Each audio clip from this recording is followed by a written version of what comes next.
Comhairle Gael, friends and supporters of the National Party, it is my great honour to be here to pay homage to the sacrifice of a great patriot, Captain Bartholomew Teeling from Lisburn in County Antrim, who on this day 222 years ago was instrumental in defeating a British regiment here during the 1798 rebellion on the outskirts of Collooney. And unfortunately, that victory wasn't followed up by the ultimate victory because of the French General Humbert, instead of turning that direction to meet the Donegal United Irishmen towards Sligo, where to follow the redcoats that had hightailed it and ran after being beaten here.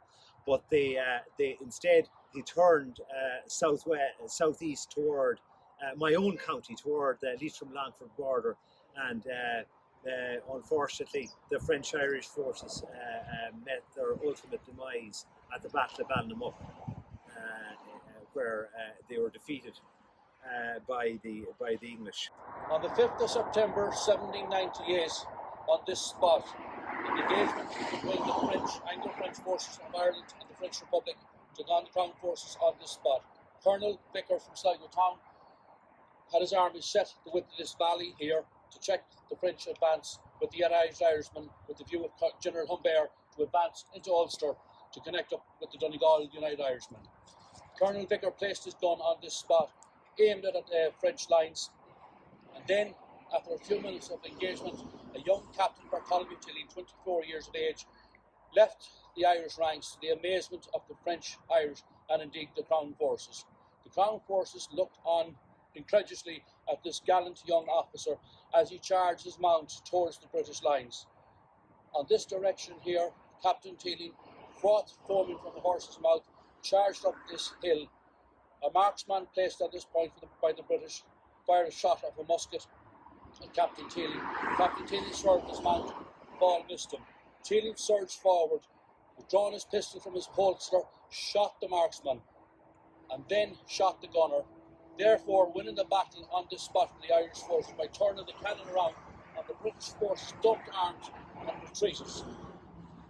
But then General Humbert decided not to connect up with the United Irishmen in Ulster, but instead headed for Longford and Leitrim to connect up with the Westmeath and Longford rebels led by Sean O'Farrell.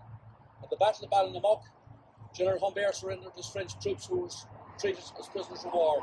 The Irish were hung on the spot or marched to Dublin to be hung. The young Captain Teeling was taken to Dublin to Arbour Hill Prison, where he was hung on the 28th of September 1798. He went to his death a glorious patriot who did not flinch from his executioners or his place of death. Captain Teeling attempted to read out the following statement, but was not allowed. We are proud here today to say that we have the same statement which will be read out now on Captain Teeling's behalf.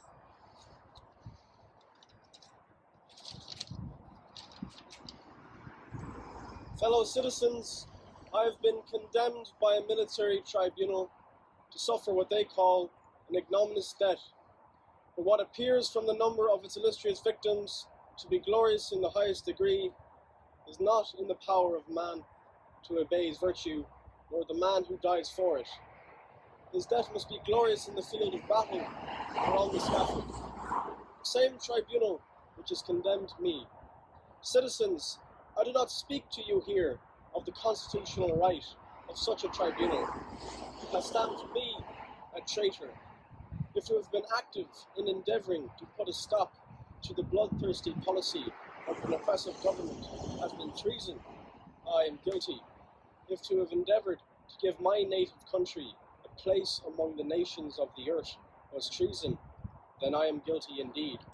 If to have been active in endeavouring to remove the fangs of oppression from the head of the devoted Irish peasant was treason, I am guilty. Finally, if to have striven to make my fellow man love each other was guilt, then I am guilty. You, my countrymen, may perhaps one day be able to tell whether these were the acts of a traitor or deserved death. My own heart tells me that they were not and conscious of my innocence, I would not change my present situation for that of the highest of my enemies. Fellow citizens, I leave you with the heartfelt satisfaction of having kept my oath as a united Irishman, and also with the glorious prospect of the success of the cause in which we have been engaged. Preserve, my beloved countrymen, your cause is the cause of truth. It must and will ultimately triumph.